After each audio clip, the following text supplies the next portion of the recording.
beaucoup de choses, de la discipline surtout. Voilà, je pense qu'on a été capable de faire du très bon basket pendant de longues minutes.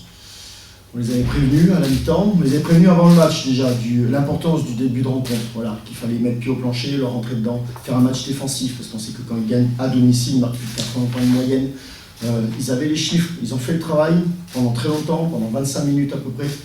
On est à plus 14 au milieu du troisième et puis on explose totalement. Voilà, on perd notre lucidité, notre manière de faire. Voilà, on avait travaillé toute la semaine pour essayer de les contrôler les joueurs clés et leur collectif.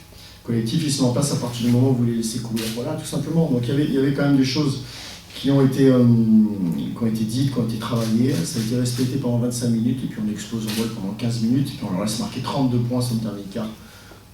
Quand vous jouez à l'extérieur et que vous laissez l'équipe qui vous reçoit marquer 32 points en 10 minutes, il ne faut pas espérer gagner un match. Voilà, c'est tout.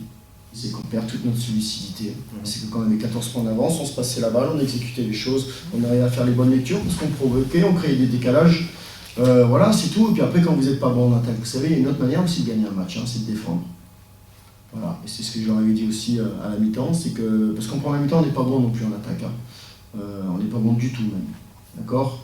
Mais que tant qu'on continuait comme ça, à être très concentré défensivement, on pouvait espérer l'emporter à la fin du match.